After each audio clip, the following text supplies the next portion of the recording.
enseigné l'histoire pendant presque 40 ans.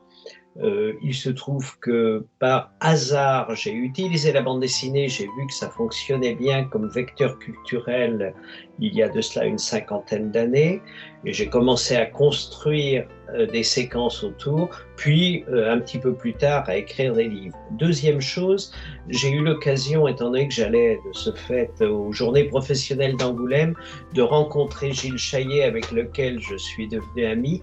Et là, ça a été l'autre facette, c'est-à-dire que j'ai aussi participé comme scénariste à des bandes dessinées.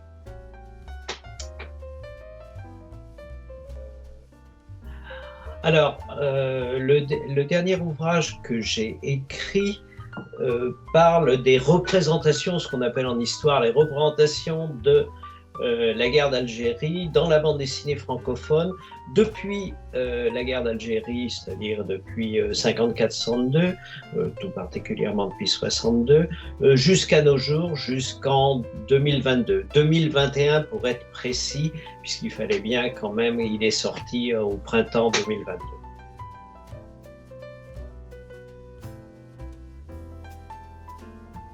Je trouve que la bande dessinée, jusqu'à une époque relativement récente, a été en quelque sorte le parent pauvre culturel de l'enseignement. Il ne choque personne d'entendre dire qu'on utilise telle séquence filmique, par exemple pour étudier la guerre d'Algérie, ou tel extrait de roman. Mais utiliser la bande dessinée, je pourrais raconter un certain nombre d'anecdotes dessus, mais je m'en passerai pour être court. Je me souviens entre autres, mais quand même une qui m'a marqué, Azraïenne de Franck Giroux et Christian Lac, ça a été pour moi une bande dessinée très marquante, et un jour j'en parle en formation justement à des enseignants qui commencent à être très intéressés jusqu'à ce qu'ils comprennent que c'était une bande dessinée. Et on m'a dit « Ah oui, mais c'est de la bande dessinée ». Il a fallu attendre 15 ans après la fin de la guerre pour que la bande dessinée franco-belge commence à s'emparer du sujet. Expliquez-nous pourquoi il y a eu un tel écart. Alors, le premier aspect qu'on ne peut pas oublier, c'est bien sûr l'aspect censure de la presse, censure de la grande presse avec la loi de 56. Bon, on retrouve tout ça dans les livres d'historiens, j'en parle aussi dans l'ouvrage que j'ai fait chez PLG. Bon, ça c'est un aspect. Mais deuxième aspect qu'il ne faut pas négliger non plus, c'est que entre 54 et 62, ça remonte quand même à plus de 60 ans, la bande dessinée est une bande dessinée destinée à un public jeunesse, essentiellement à un public jeunesse. Et raconter, autant on trouvait par exemple dans des petits formats des récits sur la Seconde Guerre mondiale, tout particulièrement que ce soit dans le Pacifique ou que ce soit en Occident, on a tous connu ça, ces petits formats, mais il y avait les bons et les méchants. C'était simple, hein. Les bons c'était les Alliés, les méchants c'était essentiellement les Allemands et les Japonais. Comment raconter à des enfants la guerre d'Algérie, qui est une guerre qui est éminemment complexe, qui est sur des départements français, qui se double d'une guerre civile à la fois sur le territoire algérien et sur le territoire métropolitain. C'est éminemment complexe. Et ça, il ne faut quand même pas l'oublier. C'est-à-dire que c'est l'émergence de la bande dessinée dite adulte, avec une éducation algérienne, entre autres de Bignon et Vidal, qui a entraîné, je crois, le début véritablement de récit, même si on en a parlé un peu avant. Il y a 6 pages dans Larousse, Histoire de France en bande dessinée de Larousse, le dernier volume, en 76, si mes souvenirs sont. Dans cette guerre sans bataille, les jalons ne sont pas légion, sans faire de jeu de mots. Quels sont les événements qui reviennent le plus souvent dans la bande dessinée pour parler de la guerre d'Algérie? Oui, ce qui est très, très intéressant, en effet, c'est que les événements dont parlent le plus les auteurs, alors là aussi on ne peut pas généraliser, mais pour répondre à la question, puis je donne une petite précision après. c'est essentiellement le putsch de 61. C'est-à-dire, c'est essentiellement l'arrivée de De Gaulle au pouvoir.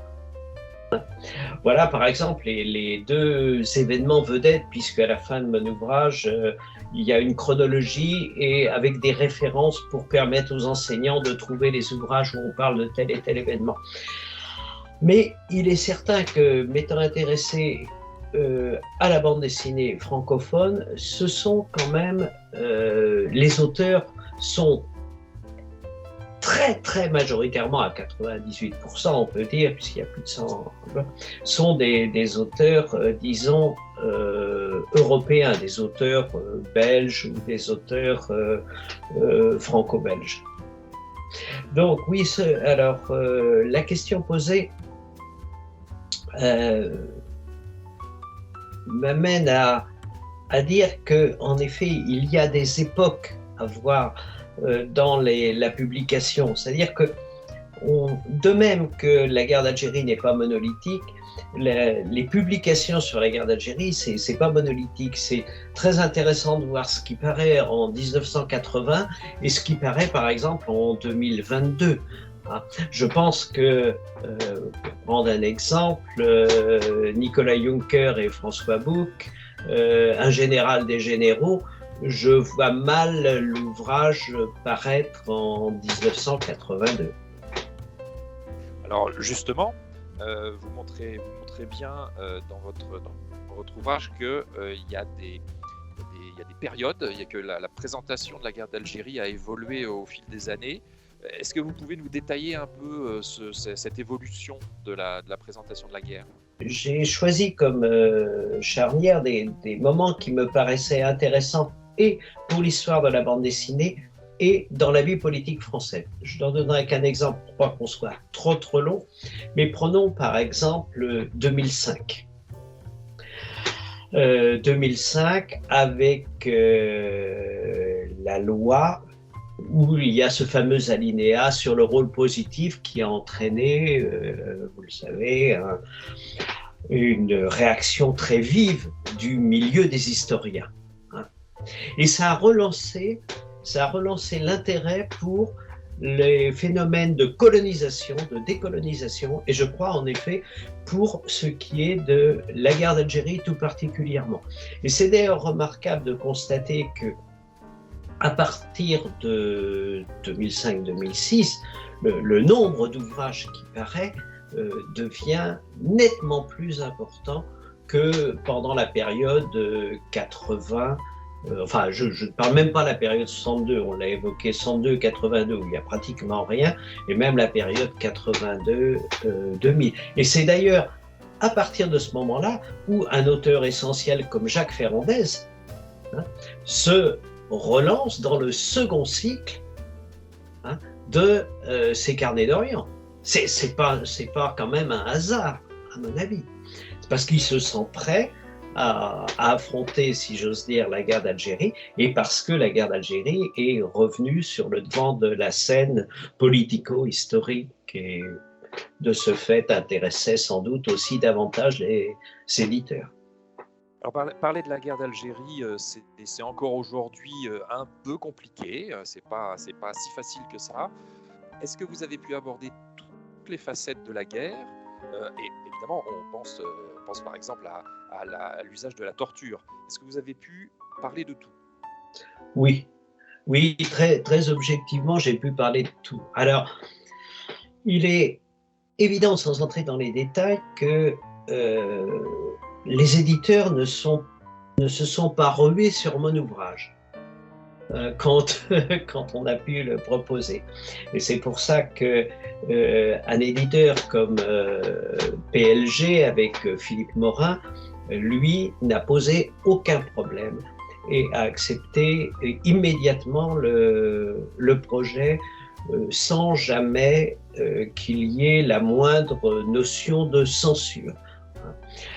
Donc à ce point de vue-là, non, je n'ai eu aucun problème, pas plus de censure que d'autocensure, n'ayant pour ma part aucun lien avec l'Algérie.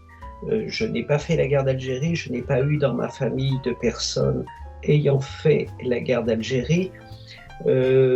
J'ai simplement essayé de montrer comment il y avait une diversité d'auteurs qui s'intéressaient aujourd'hui à la guerre d'Algérie et qu'on passait petit à petit d'une notion d'histoire à une notion de mémoire, mémoire au pluriel.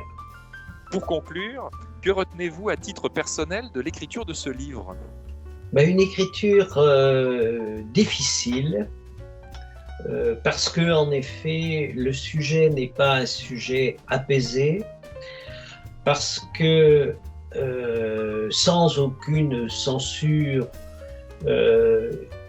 mon intention n'est absolument pas de blesser qui que ce soit, mais de raconter, d'essayer de montrer l'intérêt qu'il peut y avoir à, en particulier si on est enseignant, à utiliser le médium bande dessinée parce que on y trouve justement ce que je disais tout à l'heure, ce croisement entre mémoire et histoire. Et ça, c'est très intéressant. Pour ma part, je trouve ça fait un moment que je travaille là-dessus. C'est très intéressant de bien faire comprendre la différence entre les notions d'histoire et de mémoire. La mémoire s'inclut à l'histoire, mais j'ai entendu des personnes me dire « Oui, mais vous écrivez sur la guerre d'Algérie, vous ne l'avez pas faite. » Comme si, il fallait avoir fait, à ce moment-là, on aurait très peu d'historiens médiévistes. Je pense